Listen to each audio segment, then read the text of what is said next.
Hej! Hörni, ni ska få lyssna på ett samtal som jag har haft med Shaman Durek. Om ni inte känner till honom ska jag kort berätta att han är en sjätte generationens shaman med rötter från Afrika.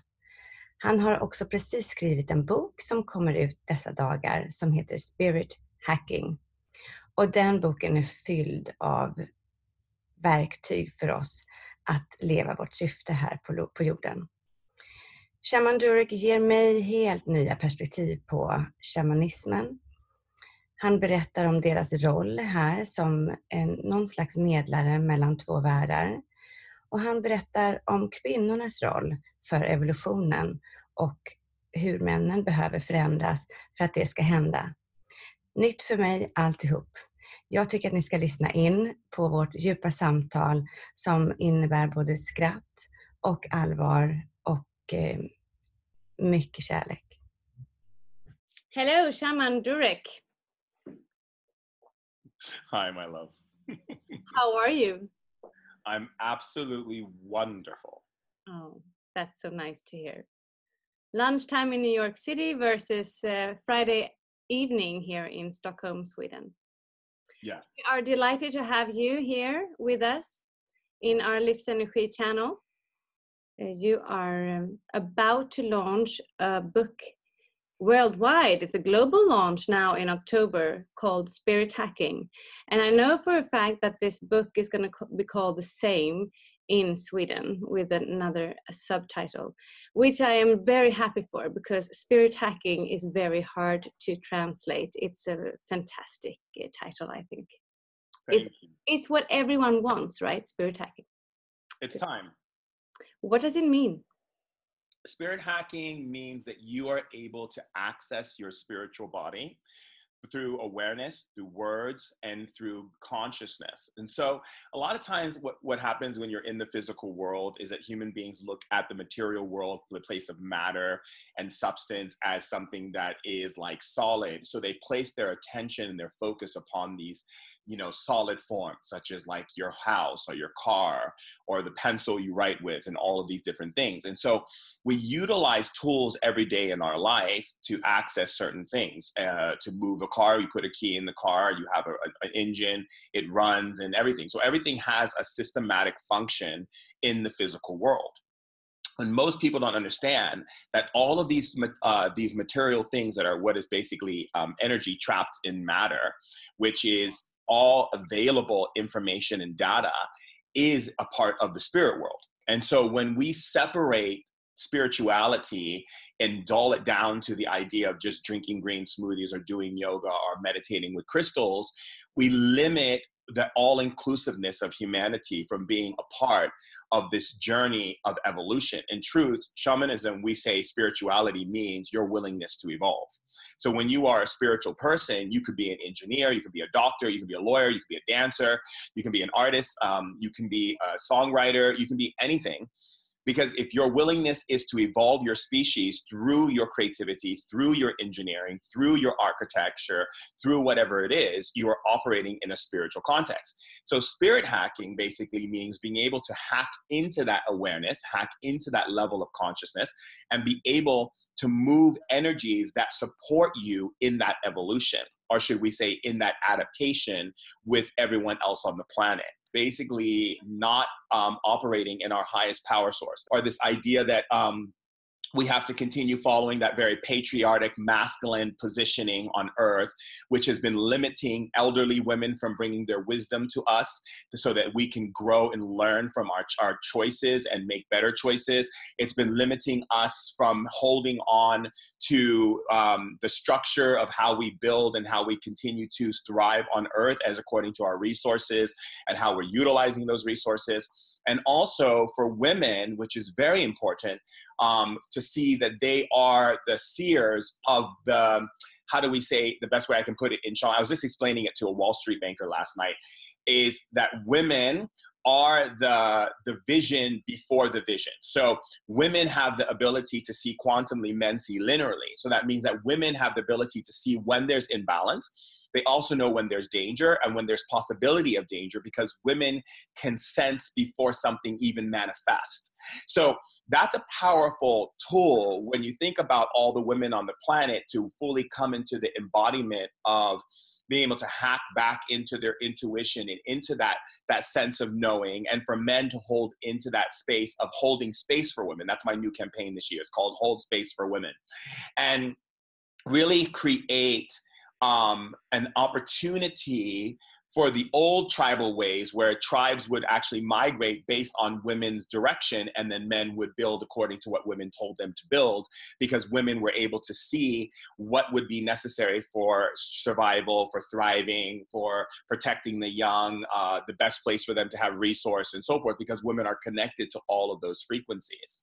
So for me, creating spirit hacking as a quick and easy way for people to hack into their systems without having to deal with spending 10, 20 years on a mountain somewhere meditating.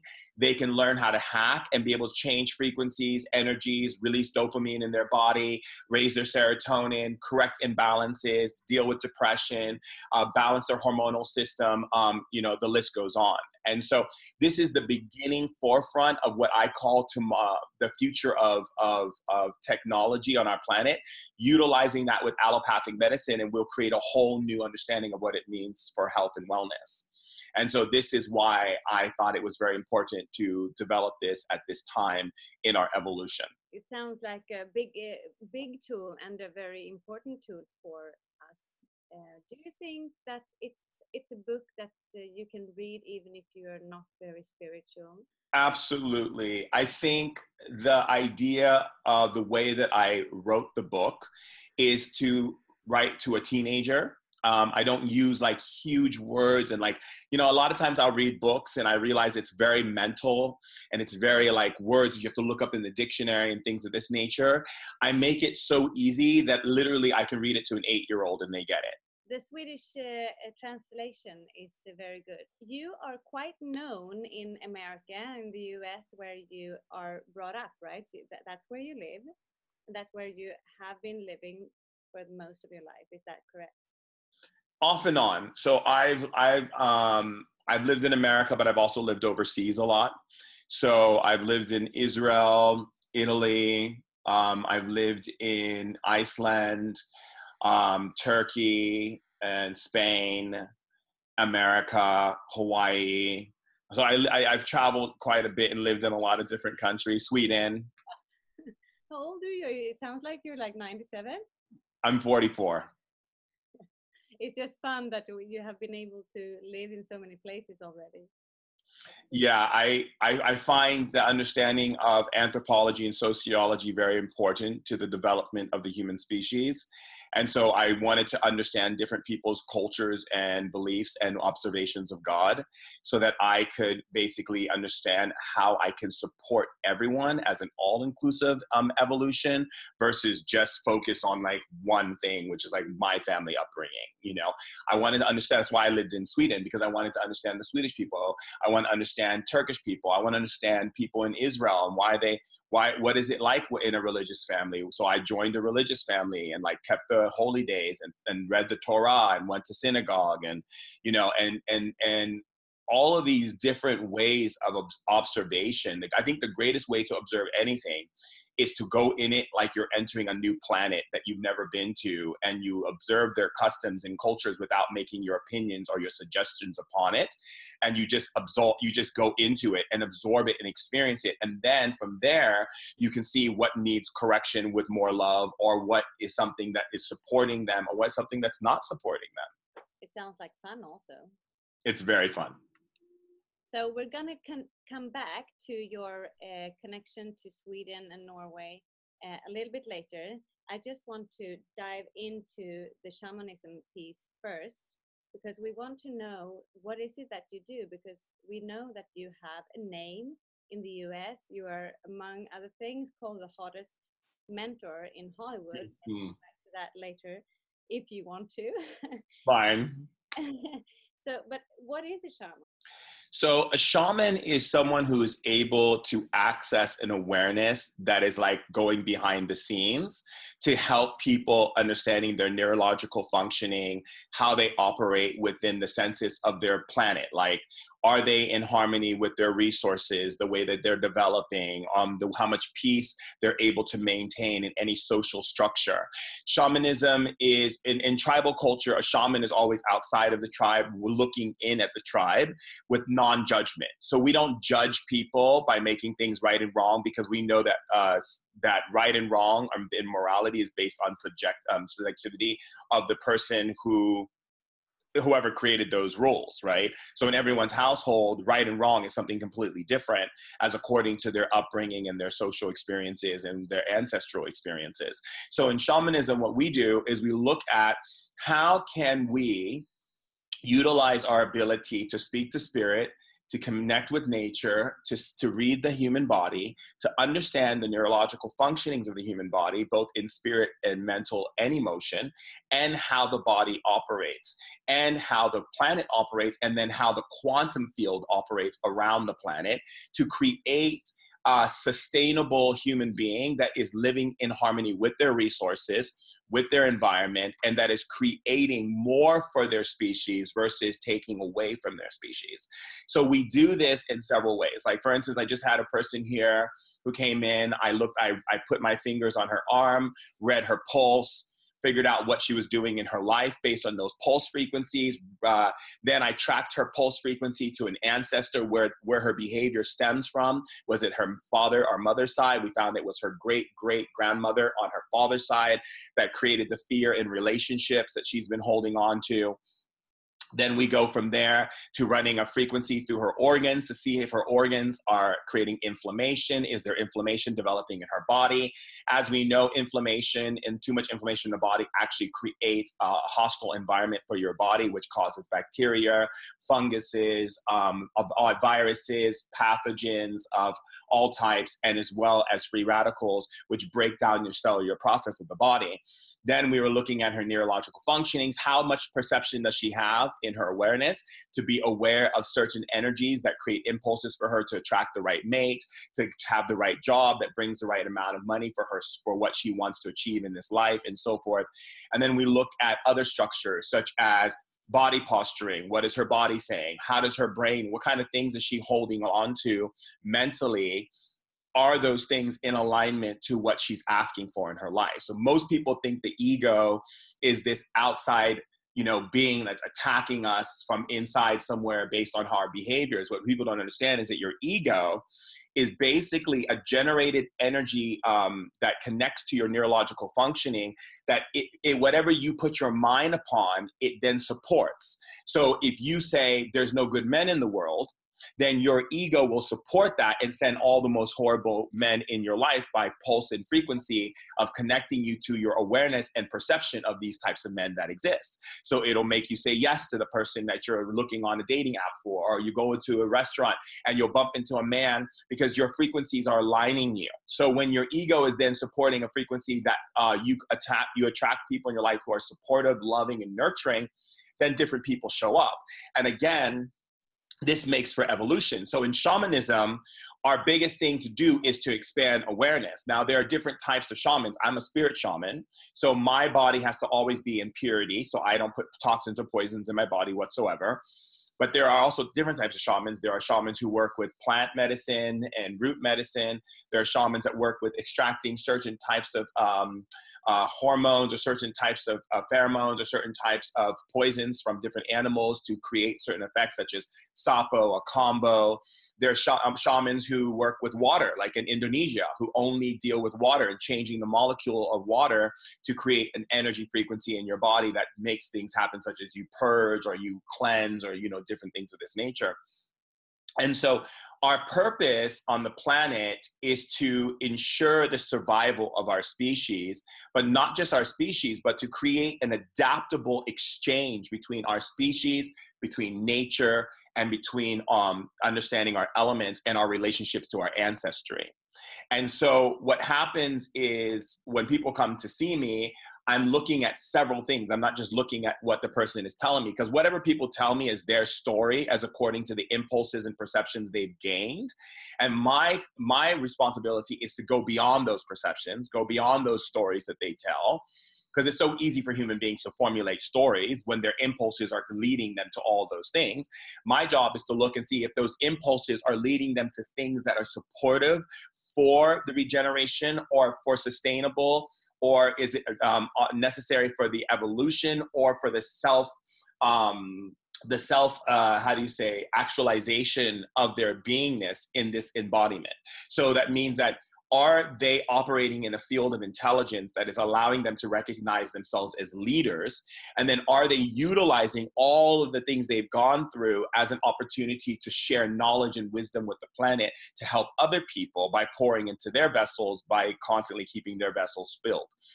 And are they operating in a field of where we recognize that each individual is acknowledging themselves as this vessel that is able to pour in, so that they're not operating in the field of negativity, stress, anxiety, fear, loss, all of these different things, closing down their heart, closing down their self because of constant emotional attack that they're doing internally to themselves, or that is happening from the external world.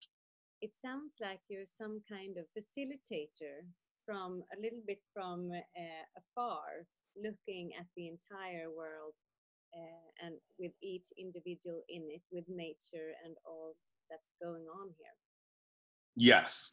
And, with that, there are shamans who will give people plant medicine to help them break down walls as according to what's necessary for them. And then there's people like me who are much more hands-on. So I'm not using medicine to access people's energy. I'm actually spirit hacking into their system, because the body is literally, and when I say this, I mean this with so much love, is the most intelligent networking system that humans have yet to figure out once they let go of their piety or their need to be right about what they think they know, but to understand that the human biological system is a living organism of spiritual intelligence. And with the understanding of spirit hacking, you're able to connect to that intelligence and utilize its technology, not just for optimum health and focus and drive and so forth, but also to move energies in the physical world to create global change. And that is more of the focus of what shamanism is about. Think about that day or that time when we all understand that. Do you think it will happen? Absolutely, it will happen. I don't think it will happen. It is happening. See, I don't believe in a future idea of something. I believe in the quantum relativity of human consciousness. It's already happening. It's just happening in different pockets and small levels. And if we think about it, like a lot of religious people will like to say, oh, that's evil, that's dark and whatever, because the intention of their being is to operate in the field of intelligence that they've learned from the Bible. There's a lot of people throughout history that have stepped in roles of shamanism that humans don't even realize are shamans. Because the shamanism, people think you have to be just born of tribal culture. I happen to have a family that's born into heritage of tribal culture, but it doesn't mean that's the only way for a human being to be a shaman. And a shaman is one who looks at who as a kid goes, something's wrong here, something's off. And they begin to seek beyond the pattern or the alignment that they've been told. I believe that in every human being who is in that space is operating in shamanic consciousness, and put the power back in people's hands. I'm not a guru, and in shamanism, we don't adhere to guru consciousness. We don't operate in guru field. We recognize that by us taking any form of hierarchy above any human being, we are literally limiting them from seeing their potential. So our whole purpose is to always remind us to stay humble. It's the understanding of, I can't withhold from you because I want you to be greater than me. I want you to be the leader of your own community and whatever it is message you have to bring to earth. So by putting myself into a guru status that a lot of my friends who are in Hindu culture do, it limits people. And then people start putting statues in their home of these different deities and gurus and things and whatever, when they should be putting a statue of themselves and making offerings to themselves as an acknowledgement of self-love and self-preservation. There is one beautiful thing you say in the book, that if you want to put me on a pedestal, put yourself up on the same pedestal so you can look me in your eyes. That's nice. It's important. I see so many spiritual people walking around that I meet through journeying and traveling on the planet and stuff, that have lifted themselves above people in this holier than thou, I know everything, I'm writing books, I have tons of followers, I'm doing these seminars, and I'm like walking with robes. And, you know, I think all of that, you know, it served a purpose at one time during evolution, and I would say early 70s, 60s, that there was a time where human beings needed to see that very like worshiping aspect of consciousness so they can see a reflection from that person in themselves. But to place yourself above another person actually limits them from becoming just as powerful. I don't want to be the only person on the planet who's operating in this consensus of power. I want every single person who walks with me, talks with me, to be able to also offer their own corrections to me so that I can even become greater and be able to, for us to create a planet for our children that we can thrive on and that we can survive on without it being this constant struggle and grind and, you know, and wondering how we're going to pay our bills and how we're going to do all of these things, instead of creating a resourceful planet that supports the betterment of humanity to raise the consciousness of our frequency, so that our species can oversee a lot of the destructive behaviors that we have played out throughout our system. The thing is, you can't have a 9-to-5 job because you have to live in the person that you are, in the spirit that you are. So what have you done to actually be so, how do you say, successful in your shamanism in the US? Because that's still a spiritual, how do you say, a spiritual job that you do. And from me living here in Sweden, that would be very hard to create here. So again, there's two words you keep using. One is you create work, job, and hard. Let's remove those from your vocabulary, because your words, and this also is in the book Spirit Hacking, your words dictate to spirit which path you'll choose to perceive. So if you say something is hard in Sweden, then your ego will support that and make sure it is hard for you. So we don't operate in that thought process. The other one too, which is the I think a lot of the misconceptions that people have around spirituality is they think that you should do everything for free.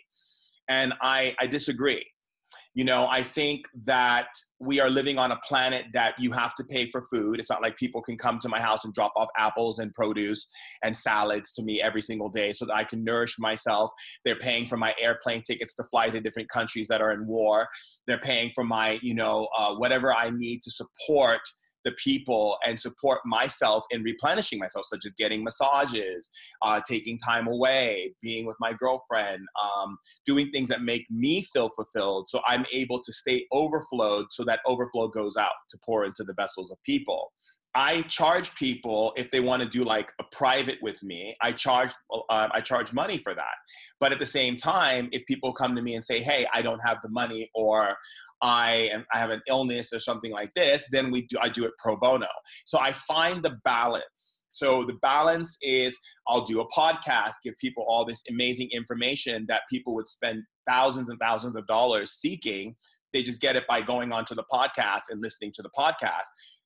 Writing books, putting books out there, doing some free seminars, and then doing seminars where I charge, doing sessions where people are getting pro bono, and then doing sessions where I charge, and balancing that out, and then creating all kinds of other amazing things that create income so that I can build from that income for myself and for the people. So that way, not all the money that's coming to me is all about me. It's about, okay, now this money's here. How can I create more for people? And then also create more for myself as well, so that it's a win-win. And I think what's happened is people associate their quote unquote, what your word is, jobs or work, which I basically see as a form of slavery. I call it loving service, into an idea of I have to versus I choose to. I'm not ever going to wake up and tell myself I have to do anything, because then I'm not going to want to do it. So I choose to step into this role as full embodiment of who I am and serve the people. And through that act, all I ask is to be able to have the resources that I need to take care of myself, to nurture myself, and to give myself certain luxuries so that I can feel nurtured, replenished, and revived to go back out there and give more to people. The idea of me feeling that I have to force myself to work or feel stressed out because after I work, I'm tired, but I don't see the income, I don't see the benefit, means you're operating in slave mentality consciousness. You're using the words, I have to, or it's hard, or it's difficult. And the matrix, which I talk a lot about in the Spirit Hacking book, the matrix is designed to get you to quote unquote work for the system, give you money for that work for the system, and then create a consumerism that makes you give back the money to the system so that you can go back and work for the system to make more money so you can go home so they can tell you what you are missing in yourself so you can feel so you fill that vacuous void of I need to buy more nonsense of things you don't need to give back the money to the system. And they run this hamster wheel on humanity until they die. It's what people have chosen because they don't believe they had any other choice. So with spirit hacking, we can find the next level of reality, hopefully. The next level of reality, or we could say the expanded level of reality. Because again, that's a matrix system of the idea of next level. You can level up your mentality, but basically all you're ever doing as a human being is opening yourself up to be more data open, which means you're opening up to more frequencies and impulses that are available in the universe that your attention can be brought to. That then you can access new people, new experiences, you can create more prosperity, you can create more opportunity because you're open up to that level of connectivity. And I think the reason why human beings don't open up to that level of connectivity is because they're taught to stay in their lane or stay comfortable where they are and not complain, which is something that I find very fascinating in Sweden when I was living there. Which I mentioned, actually, I was on this TV show called Skavlan, and I had mentioned it about, of course, they took my words and, did what they wanted to do with it. But the opportunity that came from that was to really bring about a consciousness of human beings in Sweden and recognizing how powerful they are, that they don't have to go into a space of looking at what people are doing and then sizing themselves up to it because of this old tradition called Jantelagen. And what I found was really fascinating was the amount of guilt that a lot of the women that were training with me were holding about having a nanny or having a person come and clean their home because they didn't want their girlfriends to find out that they couldn't clean their own home, that they needed to hire someone to come and clean their home. Or when my friend wanted to put a new addition onto his house, he had to ask all of the neighbors in the neighborhood if it was okay for him to do so because he didn't want them to feel like he was building a bigger house than theirs. And when they all decided that it wasn't okay for him to do it, he decided not to do it. So it was this kind of acknowledgement of, one day I was at an event in Sweden. This person asked me, oh, I saw you in Amelia magazine. I saw you in the press here in Sweden. And, what are you doing in your life? And as I was explaining to this lovely couple about what I've been doing, they started getting angry and uncomfortable. And I started noticing, so are you celebrating my success? Or are you being uncomfortable with my success? And then a friend of mine who is Sweden said, it's because they feel like you're making yourself better than them by telling them this story. Then don't ask me. Why are you asking me? Why are you not seeing the potential in each other that is so wonderful at this opportunity for the Swedish people to do so? Because if you get away from this Jantelagen behavior and you get into celebrating people's successes, then each person can become a torch onto the next person of what is possible to reach and be able to succeed into. So it becomes a lifting and shifting movement for everyone included, not where it's a hierarchy and one is above the other and one is lower than the other. And I think that mentality is old paradigm. And old paradigms don't support generations of adaptation and evolution. If we look at it from sociology, we look at it from anthropology, a paradigm that is shifted in the idea of playing small does not allow species to develop even higher, because that means that they're going to constantly achieve through stress and anxiety. So they're not achieving through joy, happiness, celebration, and freedom of, you know, designing, creating, making music. It's always like, I got to do this to be perfect. And the perfection takes away from the quality of life.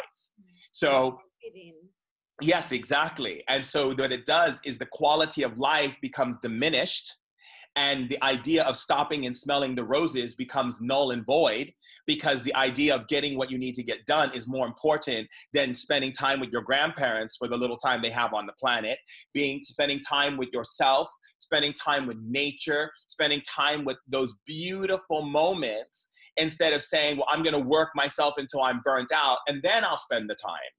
And that creates a division in Sweden, because I see people in Sweden who are overachievers, but not because they're overachievers because that's the nature and quality of their being. They're overachievers because they want to meet a perfectionism.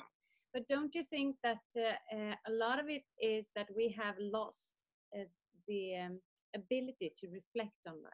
So I think that when we talk about reflecting upon life, you can't reflect upon life if you feel pressure and a knife behind your back telling you that you have to do this in order to, you know, meet this level of this attainment of perfection, instead of choosing to come into self-actualization by recognizing yourself, by recognizing life, and by being a participant in life, not towards life, which is a big difference. Being a participant in life versus being towards life. Towards life means that you're doing things to meet other people's approval. Participating in life means you're doing it because it makes you happy. So we're living for everyone else and not for ourselves. Exactly. We should stop doing that immediately. There are a lot of people in Sweden who are stopping it. Yes. Can you tell us, what's the spiritual temperature in Sweden, you think? Where, actually, the first question, where in Sweden have you been? West Coast? Outside of the whole entire city, like in the sticks of nature, in a cabin with an outhouse, you know, like that, which is really lovely. You go through a bridge, and you're in that place. Yeah, in Djurgården. Yes. The animal garden where the king used to hunt many years ago. Yes, so I've been there. So how do you like Stockholm and Sweden? I love it. I was just talking about it. It's so funny we're having this conversation, because I was just discussing it last night at the dinner table with some friends. One of the friends had never been to Stockholm, and I told her she should go, because I said the people are so wonderful. I mean, everything is beautiful. I mean, first of all, your culture is gorgeous. I walk down the street and I'm just like, I'm in like awe. I'm like, oh my God, are you from Earth? You know, like all of you are so beautiful. So that's one. And then I love the games. Like they have like the ping pong and the pool table places where you can go and everyone's playing games and shuffleboard and all that kind of stuff. And I love like how you have the outside nature where you can just go into a cabin and relax and be in nature. Everything is beautiful about Sweden. I was in Uppsala doing a lot of stuff with the refugees there in at one of the refugee camps, and we went to the burial grounds of some of the old Viking kings and stuff. My friend Elephant, who's one of my best friends, and her father, he's also one of my best friends. They are so dear to my heart, and they have made it such a beautiful experience. She has made such a beautiful experience for me of Sweden, and her father as well. And I have other friends in Sweden who have really opened up to help me to really be a part of the culture and see things that tourists would not see. Good. That's the best way to get to know another country, right? Yes. By diving in. So they live here, your friends? Yes, yes. Nice. So you might be coming back? Absolutely. Wonderful. Maybe with a tour with the Princess Märtha Louise? Absolutely. And spending more time, adapting more time to being in Norway with her and the kids, It's really important because the kids are so dear to my heart, and we have such a beautiful relationship, to go see Emma riding her horses or support, Maud in her art and having deep conversations about life and, being an activist and really, just being that male figure there for them. And so we were just in Ireland together, and we took Emma for her birthday, and we took her to the fairy tree, to the fairy garden, and we left offerings for the fairies and did a ceremony for her and celebrated her birthday, and it was quite lovely. It sounds beautiful. I'm happy to hear that you are so connected, the entire family. It's nice. I love them. I love King Harold and Queen Sonia and Prince Haakon, Princess Mette. I mean, they're such wonderful, and I'm very excited to meet the Swedish royal family. I know they've expressed interest in meeting me, and I'm really excited to spend time with them as well. I was going to meet them if I had gone to the what is it called? The confirmation for Princess Ingrid. You are very engaged in women rights and women empowerment. Can we stay there for a couple of minutes? Because I want to hear a little bit more about it. And, looking at the climate where we're headed, we have a young Greta Thunberg here from Sweden who's traveling the world in the most environmental friendly way to actually make people understand. She is the shaman in her way. Yes. Actually, well, she's a climate warrior. Yes, she is. What would you say? She's female, she's young, she's the next generation, and she is fighting hard for all us adults actually understanding and doing better for the future. I think what she's doing is wonderful in bringing the awareness of our environment to the minds of people. I think that's a very beautiful and wonderful and noble act. And also for her to be a young girl, because truly, in order for us to survive on planet Earth, women and young girls have to be empowered because they have not been able to really honor their wisdom and really sit in that wisdom that we need to be able to hold space for them, and also elderly women as well, coming back into the circle, not being pushed outside of society because the media doesn't acknowledge them as being these very powerful, beautiful women who have so much knowledge and wisdom to share. And I think that what she's doing is creating a cornerstone of intelligence for the planet to see and view and take responsibility in their consciousness as to bringing attention to the things that we're doing to the planet. I also feel, though, and this is something that I was just talking about it the other night, is that the planet is going to survive with or without us. The planet can freeze over for 1 billion years and then reconstruct itself into something completely different based upon the fire of the magma core going through the earth and creating fire, which creates new earth, creates new land, creates new everything. And it can go through ice age again. It can do a lot of things. What we have to understand is that we as a species will not be able to survive. And I think that her bringing awareness and attention to the planet as a female is so important, because I feel that Gaia is speaking through her to be this for on the front line of this needed attention for our survival. But I think on my end, the way I look at it is I'm here to help human beings correct the imbalances within themselves that leads to the destruction of our planet. So it's like we're basically supporting one another. Right? She's creating a global awareness of the issue. I'm creating an internal awareness of how the issue became and how we actually, not mitigate, but we eliminate. So we don't have time to mitigate the issues that we're dealing with. The reason why the planet is the way it is, because in shamanism, we always say, if you want to know what the villages in the surrounding area are like, just go to nature and see if there's more plants that are much more turned away. Are they much more poisonous? Are the animals much more predatorial?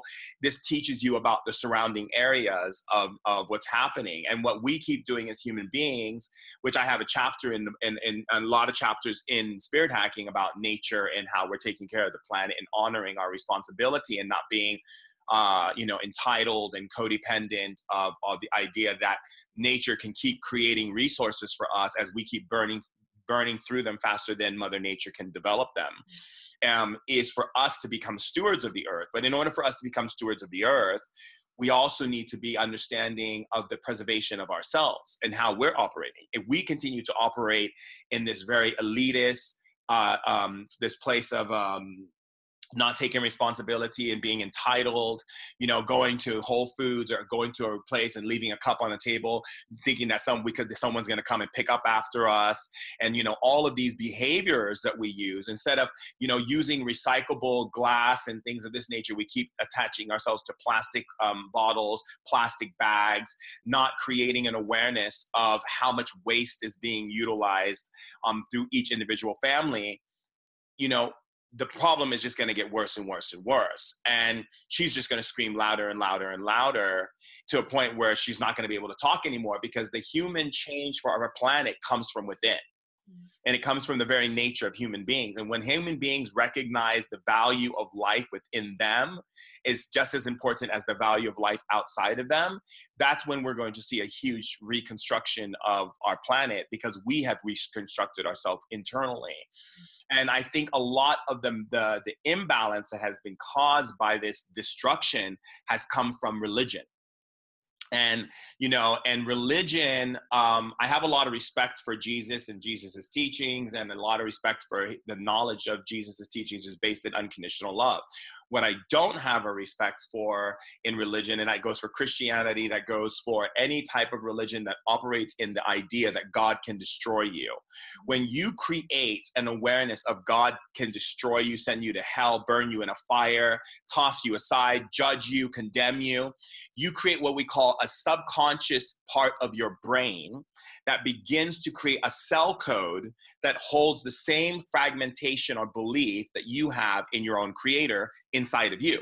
So you become a species that destroys itself unconsciously and destroys your resources unconsciously without utilizing the benefit of everything that's available to you at this time and this age for your advancement, to sustain life, to sustain resource, and to be self-sufficient. So like the whole patriarchic idea of suppressing women and putting women down and not listening to women is a part of that destruction. The whole idea of men not being able to tap into their emotions, and every time they have a problem in their relationships, they attack the women instead of realizing that it was the trigger that made them upset, and that woman's greatest gift was to bring that trigger to them so they can go inside and do the love that they need to look at those triggers, heal them, and then apologize to their woman or their spouse or their partner for whatever behavior that they have administrated through, words or actions towards that person, so that women can heal their wounds. But when women are being constantly attacked, relationships are in disarray, they're not amplifying love, they're amplifying violence and anger and restriction and rules. When we keep being okay with, all of the things like 5G, which is basically shortwave radiation on our planet. That means we have to cut down more trees. We need more towers. But yay, people's internet is going to move faster and all of these different things. Woo, woo. But, oh, by the way, there's more people showing up in the hospital with cancer, brain cancer, women with more cysts in their ovaries, women with breast cancer, men with testicular cancer or prostate cancer. Oh, I'm so sorry. What are you talking about? You mean there's more people with dementia and Alzheimer's because we fried their neurological system? Because the 5G is basically a radiation increase? That might not be the best thing on our planet. And, we have to start, instead of innovating for the sake of having easier lives, we need to start innovating for sustainable lives. And so when we get into, these understandings, we get into realizing that the reason why, you know, we can go to a healer or someone who's on a spiritual path or awakening to their spiritual path, like they're learning yoga or they're learning meditation or whatever it may be that's getting them to become more spiritual.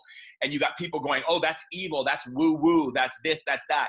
You have so much people being very skeptic and discriminative towards people who are doing something better for themselves, and being skeptic of a healer or a shaman per se, but not being skeptic of the devices that's in their home or the billboards that's in their face telling them to buy things with clothes and material that's destroying our environment.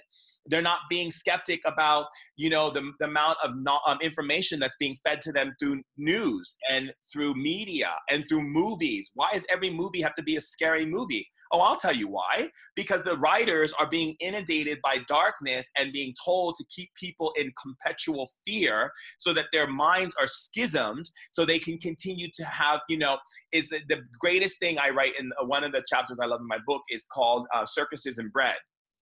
And it talks about the mentality of Caesar and how Caesar said, give them entertainment, give them the arena and give them cheap bread, and they'll never know what the Republic is doing. Because to keep people blind, you have to keep them entertained and distracted from themselves. So that's what the system is doing. That's why you see people like Kim Kardashian and Gwyneth Paltrow and this person and that person being elevated in society as a blind spot for us to go like, oh my God, what is Cardi B wearing? What is Kim Kardashian doing? What is this person doing? Oh my God, they're so amazing. Glorifying them instead of realizing that they are just like every single other person on the planet. And if things got out of control where we had no more technology and we had to go back to hunting and building camps and surviving and growing our own resources, are they going to be able to do those things? Do they have the knowledge of how to hunt and how to sustain, how to take seawater and make it into drinking water? Do they have these survival tactics? No.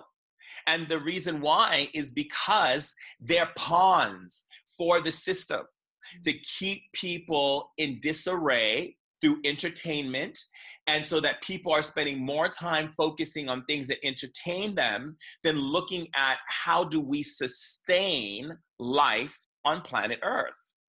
So what she's doing right now is huge. But then again, some of the women that you actually outed here, Gwyneth Paltrow, for example, she is also a fantastic person to not maybe look up to, but to actually think she's doing some amazing things her too, right? Oh, absolutely. I mean, Gwyneth is my family, you know, she's my sister. But what society does is they amplify her to constantly keep people caught up on the how do we call it, the scandals. So they'll say, oh, Goop is doing this and Goop is doing this and Goop is doing that, and everyone's like, so they don't see, oh, Gwyneth is pioneering women to be strong and self-sufficient and able to create a network of people to talk about and share about different products and different things that people can get into and make a decision if they want that in their life or not. But what I'm talking about is how the media is utilizing her stories. They're utilizing it for entertainment and utilizing it to bash her for more entertainment.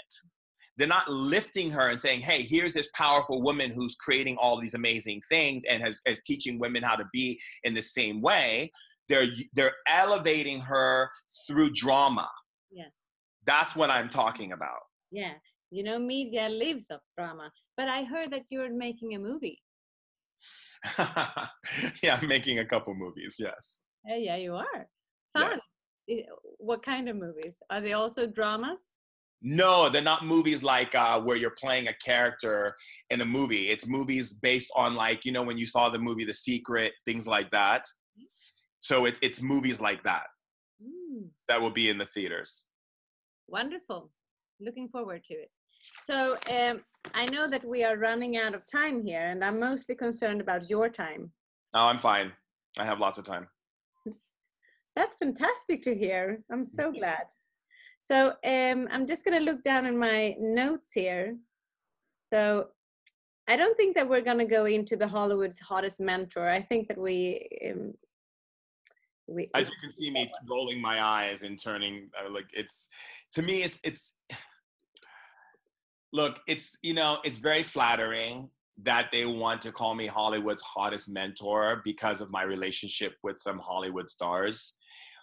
That's not how I started. And so those stars came to me, those celebrities came to me because of things that I was doing overseas for women, and you know, going into you know, into the war in Israel with bombs going off and not being afraid and digging my heels in and being there for the people through the coups in Turkey and all the crazy things that I've experienced. That's how they sought me out, because they saw what I was doing and they were like, oh my God, I want to meet you. I want to know you. So because I'm associated with them, they always lead with Hollywood's hottest mentor, because that's media. They want to play on that field, which to me, I just ignore, because that's not the basis of who I am, the Hollywood's hottest mentor. You might as well just call me a Gucci bag or a Prada. You know, it's like, that's not who I'm here to do. I'm here to put the power back in people's hands. And in order to do that, it is literally a strategic appointment with humanity at this time in our evolution. And it doesn't require me to be focused on that nonsense of the Hollywood's hottest mentor. But if the Hollywood's hottest mentor gets people to read and learn about what I can do to support them, great. I'll play the Matrix game. Yes, I totally understand your point, but I still have to say, Shaman Durek, that I am really happy to see when, you know, actually it was my aunt who called me up. I totally missed your part in Skavlan that day. But my aunt called me up and she said, Alex, there is a shaman on Skavlan. I didn't believe her because, you know, it doesn't happen in Sweden. That's, you know, you don't think that happens. So for me, my first reaction was, gosh, shamanism is moving into people's living rooms. Yes. So what's the temperature here, Durek? Ducky. I love you. So the temperature really is this, you know, my focus is to bring awareness and attention to the people who have dedicated their lives to bringing forth the spiritual knowledge and messages to earth into mainstream. Everything from my book, for instance, a perfect example is like, I had all these book offers from all these different people. I went with Macmillan from my book offer, my main book offer, because they're a mainstream publisher. And they got my message, where there was all these other publishing houses that wanted it, but they were much more spiritual and nichey. And this, for me, it is about bringing things to the mainstream. So like being on Skavlan, or for instance, in the States, I was on The Doctors. I was the first shaman on The Doctors. People were in shock. They were like, what? The producer of Paramount Pictures, the head exec, came to me and was like, okay, I'm just gonna let you know, we've never done this before. You're the first shaman that we brought on to national television on The Doctors, which is which is real doctors talking about real issues, and we're bringing a shaman on, and that's a really big step for us. However, what you have done in the world precedes you. And so therefore, we are happy to bring you on because you actually are relatable to the mainstream.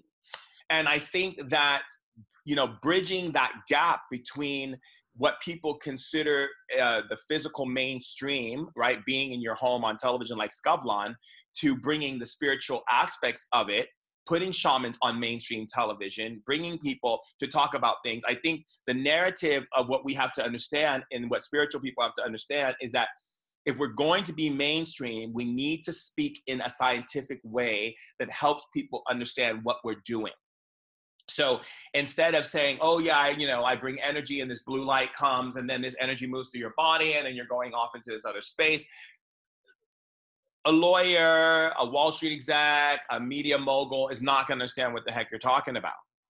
So what I do is explain to them, so you have your electromagnetic energy field, And then basically you have this energy that goes into your body that's being pulled in magnetically. They go, oh yeah, through your electromagnetic energy field. Got it. Then what happens? Then I tell them, well, then what happens is your sensory apparatus picks it up and your nervous system picks it up because it's affected by these electromagnetic energy frequencies that sends a charge through your body that you can actually feel because it's actually affecting all of your nerves and all of your body that is able to sense energy. So they're like, oh, that makes sense. That's scientifically proven. So then what it does is it creates a conversation. If this is possible, what else is possible? Tell us more, Shaman Durek. What about this? And what about this? And so then you get biohackers coming to me, like Dave Asprey, who brought me on his show and started asking me all these different things, and then started backing it up by Oxford doctors and different people, neuroscientists, who sat down with me and were in shock by the knowledge that I had when they went through years and years and years of college and Oxford and Harvard, and people talking to me going, how is this impossible? Because you've only been listening to the woo-woo people talking, because they're using a dialect and a lexicon that doesn't support your knowledge mainframe. I'm using knowledge and information that you understand so that you can then place it into the world that I live in. That's a huge step. And to bring that onto Swedish television was a huge step to show the Swedish people who are in that space of the spiritual world that times are changing and we're being heard. I think it's fantastic. I think we live in exciting times. Yes. What message do you want to send with spirit hacking? So the message I want to send with spirit hacking is literally empowering people to be their own leaders and to recognize what's going on in the world right now and how we can avoid the nonsense and not be a victim to the situations that are taking place, but instead to utilize this time for mass acceleration for our species. And that's what spirit hacking is about. It's about giving you tools, but also giving you understanding of what's going on and how to navigate yourself and be able to be the brightest light and to lift yourself and the people around you. Sounds good. I think everyone should read it. I'm definitely going to read it. I know there's a lot of tools and techniques in it for, to actually lead yourself, right? Mm-hmm. Is there any techniques that are these techniques that you use or used, or are they just techniques that you teach others to do? I use a huge majority of the techniques. I would say almost all of them, within a time frame, of course. And one of my favorite techniques that I enjoy is the soul talk technique. I also love talking about manifestation, because a lot of times when people talk about manifestation, they always talk about some future, and really helping people to understand quantum understanding of consciousness allows things to manifest quicker and faster in your life than thinking about a car, thinking about a sports car, thinking about a sports car. Okay, feel the sports car. Okay, feel the sports car. Okay, feel. Now believe you can smell the leather of the sports car. You can smell the car. You can smell the air around the car. You know, that's a lot. That's a lot. Where, you know, it's a lot. You know, and I think also too, like where people get into grounding, they're like, okay, vision a cord going into the earth. Okay, see it going all the way down. But what if someone can't visualize a cord going into the earth? And what if people are in a place where they can't smell the leather of the sports car or the new house that they want to manifest, or whatever it may be, whatever that brings them happiness is. Giving them these hacks makes it quicker and easier for them to access their inner intelligence that can create anything. And that to me is why I love the hacks. Like, you know, being able to manifest the soul talk hack. I did it this morning, and like charges of huge energy was moving through my body. And then all of a sudden these spirits started talking to me and telling me, like, this is what's going to happen this month. This is what's going on this month. This is what's happening here. Pay attention to this thing. Just because I'm opening up my energy to these high frequencies. Can you give us a short description of the soul talk? Yeah. So like, for instance, I would say, I love how when you walk into the room, you bring so much healing and so much love that it opens the hearts of people and allows them to be able to see the divinity that lies within them. I love how when you're talking to people, you shift energy so quickly in their energetic field in consciousness that if someone you were talking to who was having money problems, the moment you walk into the room and speak to them and tell them that their problems are going away, it instantly starts going away and their life shifts immediately and they see the physical experiences of it. I love how you're always filling up with energy and laughter and joy and playfulness. I love how you're bringing in so many conscious people around you who are ready to see their power in leadership and how open they are to their power in leadership and how they're utilizing it in the world for great change, for the betterment of humanity and nature and for the earth itself. So you see what I'm doing? I'm speaking, huh? You're talking to your soul. That's right. Acknowledging it. Yeah, like I could say, I love how you're bringing powerful energy right now into her body as she's interviewing you. And I love how this energy is moving through her spine and moving through her shoulder blades and going all the way down into her stomach and creating a warm sensation. I love how you're increasing that warm sensation and bringing that energy through her body so she can feel it even more. I love how you're cascading energy on the outside and both on the inside simultaneously. I love how much joy you're bringing into her body just by connecting into the energetic fields around her, that she's able to feel deeper energies coursing through her veins, coursing through her breath, coursing through every fiber of her entire being. I love how you're increasing higher intelligent frequencies that are moving through her synapses and firing off those electrodes and allowing her to expand her consciousness and to reach into deeper levels of herself. I love how you're bringing joy and harmony and laughter into her body. I love how you're bringing laughter into the little girl inside of her and bringing that energy by increasing her serotonin and raising and releasing dopamine in her brain. I love how you're generating a field of awareness that has now expanded her energy all through the room that she's in right now and that she feels that feel-good feeling inside of her body. I love how you move that energy so quickly and I love how you're doing it right now. Wonderful. And do you see how that feels? Yes. Feels wonderful. Exactly. And so can you imagine if every human being was operating in the place of soul talk and soul talking their own power into the world? It's something you can do without believing in it, because it's just doing, right?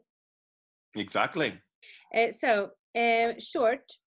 You talked a little bit about your siblings. You have a bigger family than you. Yes. So they're still alive, kicking in the US? Some of them. I have a sister who lives in Amsterdam, who's my older sister, yeah. Demetria. A sister named Angelina who lives in upstate New York. I have a brother who lives in Brooklyn. I have another sister who lives in, what's that place called? Where the Liberty Bell is, Pennsylvania. That's a huge family. Are your parents still alive? My mother is, my father isn't. He's now my ancestor who talks to me daily. Fantastic. And the book is actually dedicated to him. Absolutely it is. You had some tough times during your bringing up. Oh, tell me about it. That's in the book as well. Yes, we can leave it for the readers. It was a tough time. And, like I said, my dad was trying to play both fields. He was trying to play the field of, wanting to honor his roots with him being an apprentice to my grandmother, who was the medicine woman from Africa. And also, to please his father, who became very religious. So he would teeter-totter back and forth between, his own deception within himself, which is like, and being embarrassed of living his truth, but then being sad that he's not living his truth, and then attacking those around him who would live their truth, and then being guilty for attacking the people around him for living his truth because he felt he was attacking himself. So it was like this kind of like very, I would say very deceptive dance that he did with himself that caused a lot of suffering and pain for both me and my sister, and for us to be able to navigate ourselves through it, as well as the partner that he chose, which was my stepmother, who played out a lot of his self-punishment towards himself that then reflected upon the punishments that they gave to us physically, verbally, and emotionally. Fantastic that you could stand above that, right? Well, yes, you have to. I have to thank him for showing me the discord so that I'm able to understand how I can support humanity by utilizing the knowledge of that suffering and that pain and that discord to turning it into rubies, gems, and diamonds to support humanity to not have to go through those types of abuse and discord and uncomfortable situations. So once you actually moved away from home and stood on your own 2 feet, did you reconcile with him? Did you? Oh yeah, definitely reconciled with him. My father was a very wealthy man, so he used money as a form of control. And when I decided to, turn away from his bank account and leave home and not be, affected by his approaches towards money, such as like, it's going to be hard out there for you, son, if you don't do as I want you to do, but I have the money, you can have a nice car, you can have a nice house, you can do all of these things. To me, I remember one time I was living in New York and I couldn't, I didn't have money to get a new place to live. I was doing all of this support for people, but it was just getting me by. And so I needed to pay money for an apartment, and it was in New Jersey, and I didn't have the money to get there. And so I was on the street begging for money so I can get on a bus and a train to get to this place to tell the landlord, I don't have your money. And instead of calling my dad, which could have been a phone call, listening to his lecture, and then tell him I'm going to come home soon, and then he would have thrown like, $5,000-$10,000 in my bank account, no problem, with the fact that I'm going to go ahead and do what he wants to do and play the role that he did, which is to shut off my gifts and play in the world of the matrix. And I loved myself stronger than my need to give in to him. And so I ended up talking to the landlord, and she said to me, I'm a very devout Catholic woman. The moment I met you, I saw that you walk with Mother Mary. She stands by your side. She says, you're going to help so many people in the world. I want to give you this apartment. You'll pay me when you make the money, because I want you to have a place to sleep. I only have a pillow for you and a blanket. The rest you have to figure out on your own. And I did. And so every time I made money, I would pay her half, and I would put the other half in putting like simple things like a bed, a couple bowls, a couple glasses, a couple forks and spoons. And I built myself, and I built everything for myself, and a lot of times people, will say things to me like, especially when it comes to like my relationship with Princess Marta, they'll say things like, oh, are you after her money? Are you doing this? Are you doing that? And like, these are just complete ridiculous, because I'm a self-made person. I'm a person who turned away from my dad's multi-million dollar lifestyle and went on my own and found my own way. And so by the time my father, when my dad saw that later on in life, he apologized for all the things he put me through, because he told me he was really happy that I defied him to stay true to my roots. He wished that he had the power to do that himself. And before he died, he cried to me and told me that I made him proud, that I stayed true to being the shaman and stayed true to my path to serve people, and that I didn't give in to his money, and that I didn't give in to his lifestyle. And when he died, my dad, had went so much into, he had a big situation that happened when he got sued, I think like $15 million. And he had to, he had to pay it, but he then had to liquidate his assets, and then he lost all his money. So he died a poor man. I think he only had like $100 in the bank account when he died. But before he died, what he gained was all this love, because he realized that it wasn't the money that gave him the love. It was the love that was already there. And when he died, he said something to me very powerful. And he said, I'm sorry that I went to religion and denied our roots, because it's our roots that are going to help heal the people, and that any God that would ever destroy its children by sending them to hell or leaving them behind and taking only those to heaven who are good and those behind, leaving those behind are bad, is not my God. My God is the God of love. And that was the last words he said before he died and crossed over. And it was really great because there was a closure, you know, for him and for me as well, which is, and so it always rings true in myself, which is that if you're a human being, you have to live for you, not for your family, not for your friends, not for your spouse. You have to live for you, because if you're not authentic to you, then you have nothing. Because at the end of the day, if I did what my father wanted me to do, Shaman Durek wouldn't be here today. So I'm glad that I begged on the street with that cup. It was quite a humbling experience, let me tell you. Yeah, I can imagine. It was very humbling. So what are you going to do? I mean, you have these gifts and they're quite powerful. I've seen them on TV, but still, what are you going to do? How are you going to pass them on? I'm already passing them on. I have, like, for instance, I have a kid that I've been teaching since he was 6 years old. He's now turning 11. And his parents have been sending him to me for training since he was 6 years old. He's in London. I have a lot of other kids. I have other students. I have one student that I trained for 5 years, and now he's built a whole shamanic tribe, teaching people all over the world. He travels all over the world, helping people. I've been training people nonstop.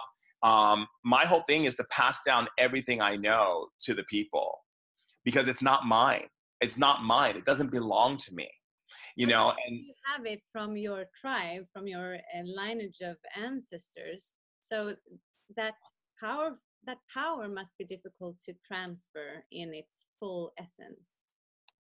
Not really, because what I do is I take that information and I use science as a way to simplify the components of that power, to make it so that other people can access it without having to go through all the intensities that I did to get it. Sounds good. Which is what spirit hacking is all about.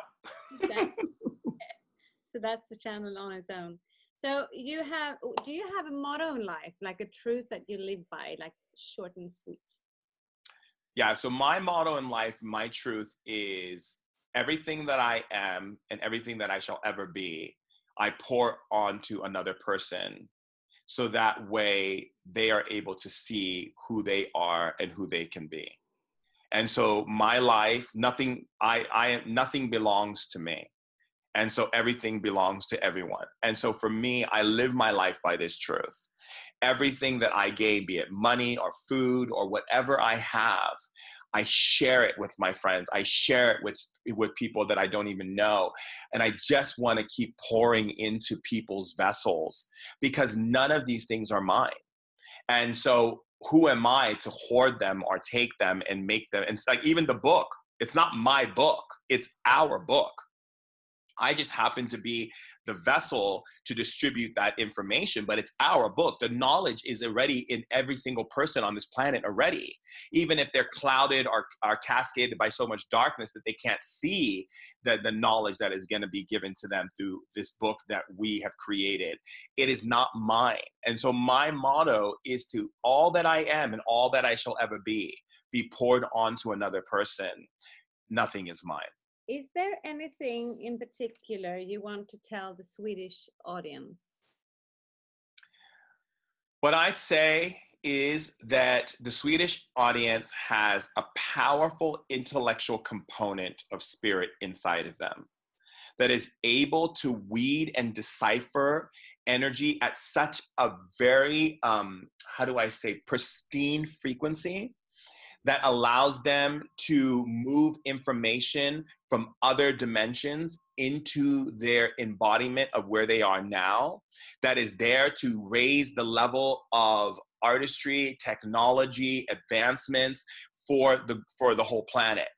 And so it's so important for people not to operate in the field of doing it to meet someone happy so they can feel good about themselves, but to do what they do because they feel good about themselves, because they're contributing to all of us on the planet. and to allow themselves to be comfortable with those emotions, with those feelings that come up, because with that sharp intellect and being able to open up those emotions is going to give them more information to build new innovations that the planet is yet to see. And that also doesn't just move in technology, that moves into sound, that moves into everything. And Swedish people have that gift. And so I'm excited to be able to support the Swedish people into discovering how to bring the right balance of emotion and the right balance of intellect at that pristine level and utilize that spark to ignite new intelligence on the planet. It's a great day. Is it do Swedish people have that in particular, or what would you say? Yes, it only lives within the Swedish people. Each culture has a specific gift that they have. And Swedish people have the pristine ability to refine things, but with the emotions allows them to create with the awareness of the all for the benefit of our evolution. So they are the technical geniuses of innovation through these levels of consciousness. Whereas like the Turkish people, for instance, are amazing at operating consciousness through emotion. So they have what is called the fourth language. It's the language where they speak within their speaking. So there's emotional content that goes, there's ancient emotional content that comes through their culture, through their people. Whereas, for instance, like Arabic people have a certain gift, as so does people who are Jewish, as so does African people, as so the Peruvian people, as so and so on, as the Asians and Japanese and people who are Chinese. Each of them have a specific skill that they can administer through their culture, through their being, that supports the planet. And that's why the system wants to keep us divided. Because if we... Huh? The jigsaw. Yes. And if each person was to honor their gifts in their culture and bring them together in a cohesive embracement, we would become such a powerful planet that other beings would uncloak themselves, other planets would uncloak themselves in the universe that we can't see, that would now be able to be seen. And we would see, oh my God, what is this thing in the sky that we see, this blue dot? Oh my God, there's a planet. That's a planet. Where did that come from?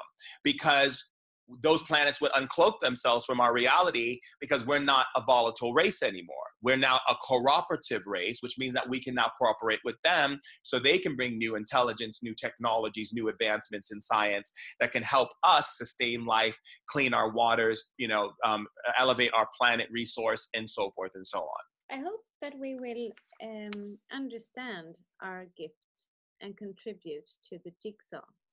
Let's remove the word hope, because hope is a crossroads, meaning it could be or it could not be. Let's say I'm excited for the development of this awakening taking place in the people to bring responsive love to the jigsaw. I'm excited about that. Yes, there we go. Shaman Durek, Ducky, I want to thank you so much for your time. Shine on, and I hope to see you in Sweden in the near future. I will see you in Sweden. Have a nice weekend. Puss puss och kram.